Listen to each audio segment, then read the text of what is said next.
오늘 함께 보실 하나님의 말씀은 마태복음 4장 1절에서 11절 말씀입니다. 마태복음 4장 1절에서 11절 말씀.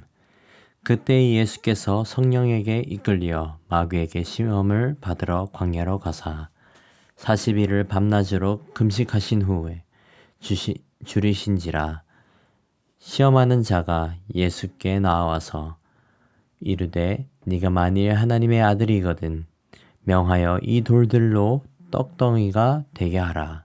예수께서 대답하여 이르시되 기록되었으되 사람이 떡으로만 살 것이 아니요 하나님의 입으로부터 나오는 모든 말씀으로 살 것이라 하였느니라 하시니, 이에 마귀가 예수를 거룩한 성으로 데려다가 성전 꼭대기에 세우고 이르되 내가 만일 하나님의 아들이거든 뛰어내리라. 기록되었으되 그가 너를 위하여 그의 사자들을 명하시리니 그들이 손으로 너를 받들어 발이 돌에 부딪히지 않게 하시리로다 하였으니라.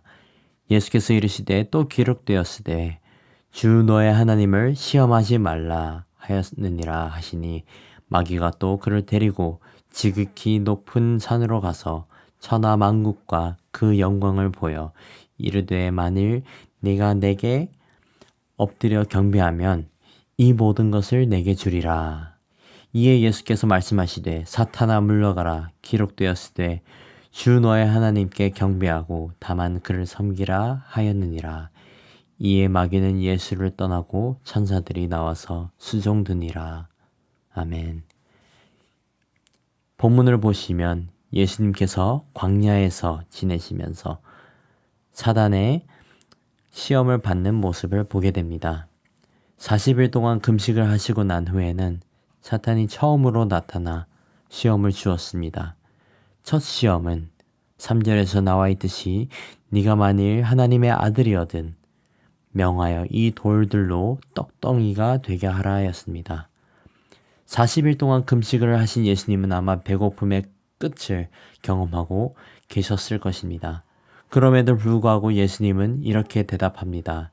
4절 말씀, 사람이 떡으로만 살 것이 아니요 하나님의 입으로부터 나오는 모든 말씀으로 살 것이라. 빵이 나쁘다는 것이 아닙니다. 여기서 예수님께서 하신 말씀은 세상의 것보다 하나님의 말씀이 더 귀하다는 의미였습니다.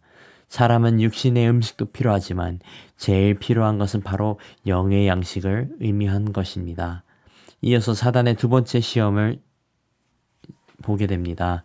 높은 성전으로 예수님을 데려가서 뛰어내리라고 합니다. 그리고 거기서 천사들이 그를 보호할 것이라고 속삭였습니다. 이때 예수님은 7절에서 이렇게 말씀하십니다. 주 너의 하나님을 시험하지 말라. 여기서 하나님을 시험한다는 의미는 믿음의 확인을 위한 시험이 아니라 하나님의 능력을 시험하는 것을 의미합니다. 기도원이 하나님께 확신을 구한 시험은 있지만 예수님께 말한 사탄은 하나님의 능력을 확인하는 것으로 하나님을 신뢰할 수 있는지 신뢰할 수 없는지 확인하는 것이었습니다. 마지막 시험은 9절에 나와 있습니다. 내게 엎드려 경배하면 이 모든 것을 내게 주리라. 사단을 경배하면 천하를 주신다는 시험이 주어졌습니다. 이때 예수님은 이렇게 대답하였습니다. 10절, 사탄아 물러가라. 기록되었으되 주 너의 하나님께 경배하고 다만 그를 섬기라. 출애굽기 20장 3절을 보시면 첫 십계명이 나옵니다. 너는 나 외에는 다른 신들을 내게 있게 말지니라. 우리가 경배하고 예배를 드려야 할 분은 오직 여호와 하나님이십니다. 오늘 본문을 통해 예수님은 세 차례의 시험을 받았고 자신의 결백함을 증명하고 있음을 볼 수 있습니다. 뒤돌아보면 예수님께서 시험 받으신 광야라는 장소는 성경에서 매우 특별한 장소입니다.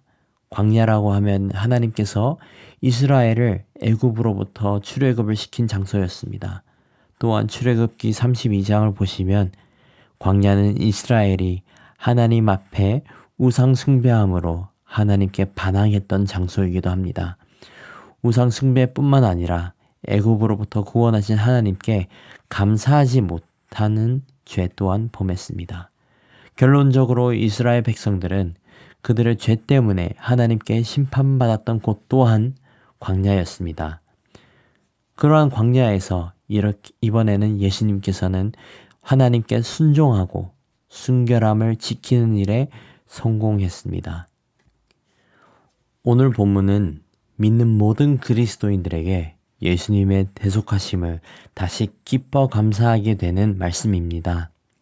예수님의 십자가 희생으로 용서받음은 정의의 하나님만이 가능했습니다. 그리고 예수님의 십자가 희생의 전제 조건은 예수님의 결백함과 순결함이었습니다. 만약 예수님께서 순결하지 못했다면 예수님의 십자가 보혈은 의미가 없었을 것이고 헛된 희생이었을 것입니다. 예수님께서 죄인이셨다면 우리는 결국 구원을 받지 못했을 것입니다. 그렇기 때문에 예수님의 죄 없음은 복음에 있어서 아주 중요한 요소였습니다. 그리고 예수님의 죄 없음은 오늘 본문을 통해 증명된 것을 보게 됩니다. 고린도후서 5장 21절을 보시면 하나님이 죄를 알지 못하신 이를 우리를 대신하여 죄로 삼으신 것은 우리로 하여금 그 안에서 하나님의 의가 되게 하려 하심이라 이렇게 나와 있습니다. 하나님께서 죄를 알지도 못하시는 예수님을 우리의 죄를 대신해 죄로 삼으셨습니다. 하나님의 대속하심은 순결한 예수님께서 순결하지 못한 우리를 대신하심으로 이루어지는 것입니다. 예수님께서 만약 광야에서 사단의 시험에 무너지시고 실패를 했다면 우리에게는 복음도 구원도 소망도 없었을 것입니다. 예수님의 순결하심의 사실을 온전히 이해했을 때에 우리는 그리스도인으로서 과거 이스라엘이 범한 광야에서의 죄와 감사하지 못한 죄를 회개하게 될 것입니다. 그리고 더 나아가 우리는 순결하신 예수님의 희생하심에 더욱 감사해야 됩니다. 사랑하는 성도 여러분, 예수님은 순결하십니다. 이 사실을 기억하시길 바랍니다.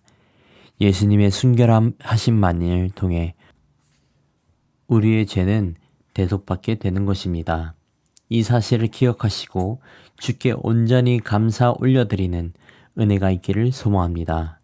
우리를 대속하신 하나님의 살아가심과 예수님의 순결하심은 찬양받기에 합당합니다. 매일 주님께 감사하며 예수님의 순결하심을 찬양하는 모든 성도님들 되시길 간절히 소망합니다. 기도하겠습니다. 사랑의 하나님 감사합니다. 우리를 구원하시기 위해 예수님을 이 땅 가운데 보내주심에 감사드립니다. 아버지, 우리가 광야에서 이스라엘이 범한 우상 숭배의 죄와 감사하지 못한 죄를 범하지 않게 하시옵고 오직 주님만을 경배하며 주께 감사하는 거룩한 주의 백성 되게 하옵소서. 항상 주님의 나라와 의를 구하는 자들 되게 하옵시고 우리의 삶이 예수님을 닮아가게 하옵소서. 감사합니다. 순결하신 예수님의 이름으로 기도드렸습니다. 아멘. 이 시간 우리 말씀을 붙들고 기도하시면서 공동 기도 제목으로 환우들과 섬김 사역들을 위해 기도하시겠습니다. 교회에 편찮으신 성도님들의 영육간의 강건함을 위해 기도해 주시고 사회봉사 사역과 교회 내 카페와 주차장 등 모든 섬김 사역들을 위해 기도하시겠습니다. 마지막으로 코로나의 종식과 우크라이나의 전쟁의 종식을 위해 함께 기도하시겠습니다.